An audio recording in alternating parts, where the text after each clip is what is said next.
So I am finally talking about John Wick. This is a film I've been sitting on for a while. I saw it for the first time a couple of months ago, but I just got so busy that I never got the chance to record my thoughts on it. I haven't seen chapters 2 or 3 yet, but I am going to, as now I'm going to release all 3 of these reviews before John Wick chapter 4 comes out later this week. And today we are talking about the first one, which follows the story of a man, John Wick, who just lost his wife, and the only thing that's really going for him in his life currently is a puppy that his wife left for him. When that puppy is killed by a group of gangsters, John Wick goes on a bloody rampage to kill those responsible.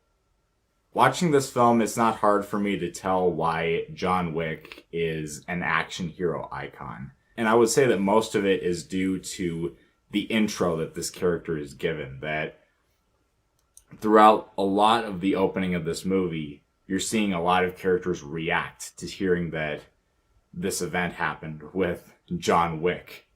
And people just hearing his name, and you just hear these stories. And that mob boss talking about the Baba Yaga, the guy sent after the boogeyman. And just the whole time you're wondering, wow, who was John Wick? This guy sounds terrifying.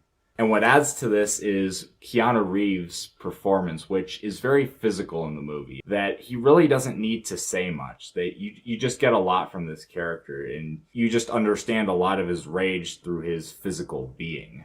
He gets this call from this crime lord, and he's telling him, Wick, let's figure this out. You're civilized. And John Wick just listens to all he has to say, says nothing, and then just hangs up the phone.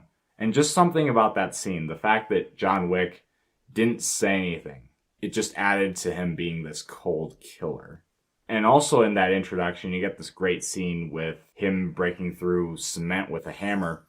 And, you know, I'm not going to take credit for this analysis because I heard it in another video, but I think it's worth touching on that scene not only shows Wick's physical strength, but it's also an examination of how he buried his past life so well that if he ever wanted to go back, he would have to dig deep into his soul and bring out that energy that he needed to really get back into the game.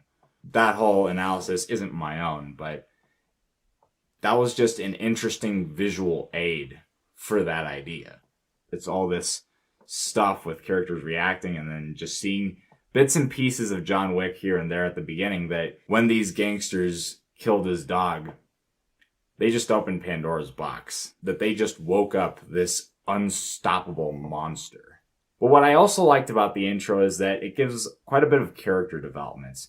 And I was surprised at how, like, in the first 12 minutes, there was quite a bit of emotion where it's establishing very quickly Wick's relationship with his wife and him losing his wife to an illness. And that puppy came at the perfect time because at that moment he really had nothing else in his life.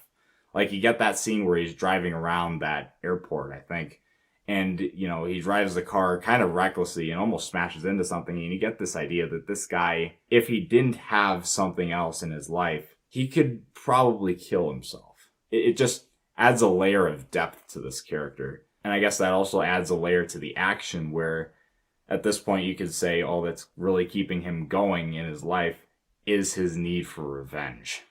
And just in general, I appreciated how personal all of that was. But this film also is pretty good at world building, which I can't say much about because, you know, I haven't seen the full extent of it. I haven't seen the other movies, and this isn't the kind of thing looking back on it I can see, okay, this was set up well here, or, you know, what. I'm just seeing all of this happen for the first time.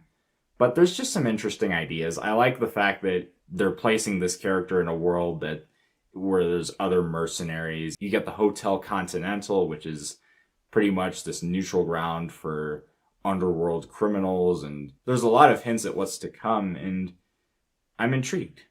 And it sets it apart from other revenge thrillers where, you know, the story isn't as just simple as, you know, guy gets his dog killed and now he's out on a bloodthirsty revenge.